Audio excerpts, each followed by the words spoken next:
Assalamualaikum warahmatullahi wabarakatuh. Hai semuanya, kenalin nama aku Ana Fauzia. Aku mahasiswa D3 Keperawatan.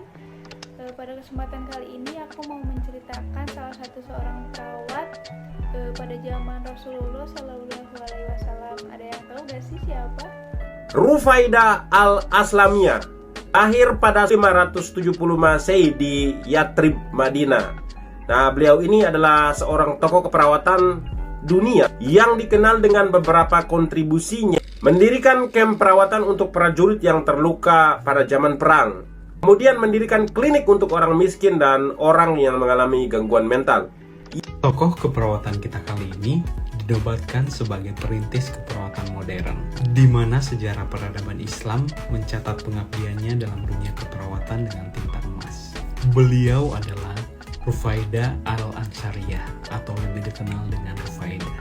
Beliau lahir di Yastrib pada tahun 570 Masehi dan wafat pada 632 Masehi. Beliau dikenal sebagai perawat profesional pertama dalam sejarah Islam dan sangat dikenal oleh para perawat di negara-negara Arab dan Timur Tengah. Dengan penuh keberanian, beliau turun ke medan pertempuran dan merawat korban yang terluka dan menyebarkan ilmu yang dimilikinya dengan melatih para muslimah yang berminat menjadi perawat. Sehingga sejarah melukiskan Rufaidah sebagai seorang muslimah yang memiliki kepribadian yang luhur dan juga empati.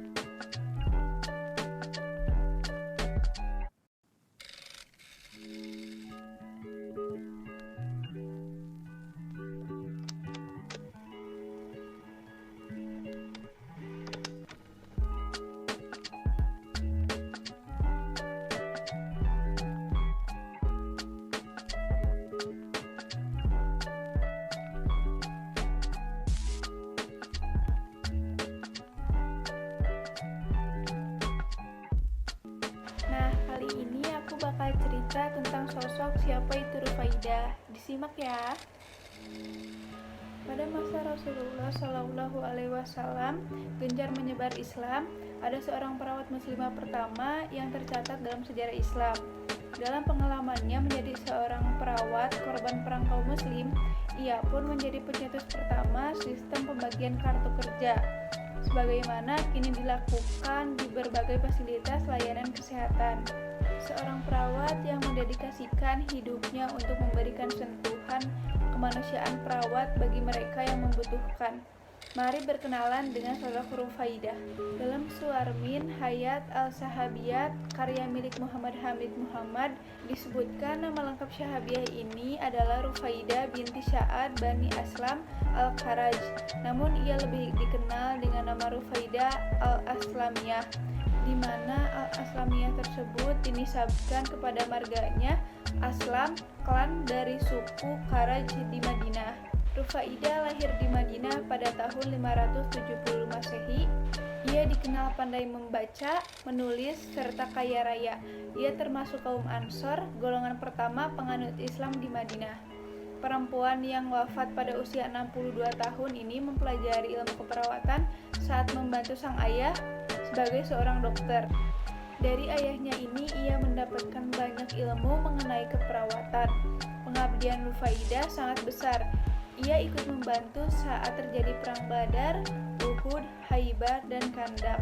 Dengan keahlian yang dimiliki, membuat ia merasa terpanggil sebagai sukarelawan bagi korban luka perang dan diizinkan oleh Rasulullah untuk membantu. Rufaidah pun sempat mendirikan rumah sakit lapangan untuk membantu para mujahid yang terluka saat berperang. Rasulullah memberikan instruksi kepada para prajurit yang terluka agar dirawat oleh Rufaidah saja.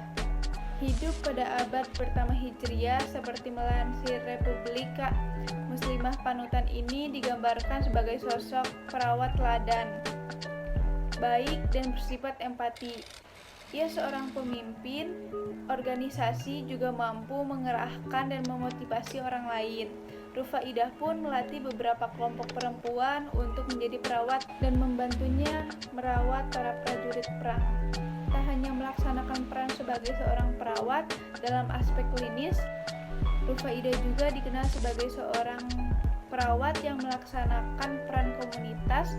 Ia tak segan memecahkan masalah sosial yang dapat mengakibatkan timbulnya berbagai macam penyakit. Untuk itu, tak heran sosoknya dianggap sebagai perawat kesehatan masyarakat dan pekerja sosial yang menjadi inspirasi bagi profesi perawat di dunia Islam. Satu hal lain yang bisa diketahui dari sosok Rufaidah ialah ia dikenal sebagai pelopor adanya pembagian waktu kerja atau shift yang berlaku di rumah sakit atau puskesmas saat ini. Hal ini dicetuskan Rufaidah ketika perang terjadi. Ia berpikir bahwa agar para korban dapat ditangani dengan baik dan tuntas, maka perlu dilakukan pembagian jadwal para perawat yang ditunjuk untuk membantu dalam 2 jadwal, yaitu shift malam dan juga shift siang. Di antara para korban yang dirawat Rufaidah hingga sembuh adalah Sa'ad bin Mu'adz. Ia terluka dan tertancap panah di tangannya saat perang Khandaq. Saat itu Rasulullah memerintahkan agar membawa Sa'ad kepada Rufaidah. Di tenda RS lapangan Rufaidah itu, kesembuhan Sa'ad pun dipantau setiap pagi dan sore. Atas jasanya itu Rasulullah memberi bagian ganimah sama sebagaimana bagian laki-laki, meskipun keterlibatannya dalam peperangan hanya sebagai seorang perawat. Tak cukup sampai di situ, kontribusi Rufaidah pun merambah sebagai aktivitas sosial. Dia selalu terdepan dalam melakukan pembelaan kepada kaum miskin, anak yatim, maupun penderita cacat mental.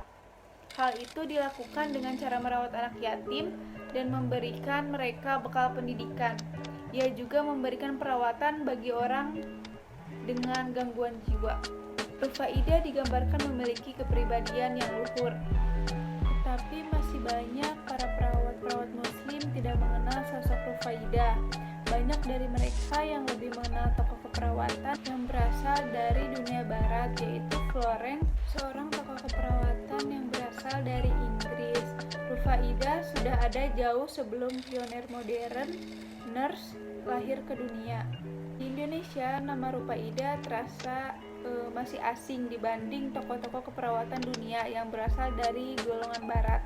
Namun, di kalangan negara Arab dan Timur Tengah, justru lebih mengenal tokoh Rufaidah, sedangkan nama Florence tidak lebih terkenal. Itulah beberapa cerita tentang Rufaidah. Begitu saja video cerita tentang Rufaidah dari saya. Mohon maaf apabila ada kesalahan dalam pengucapan. Terima kasih yang sudah nonton sampai akhir. Wassalamualaikum warahmatullahi wabarakatuh.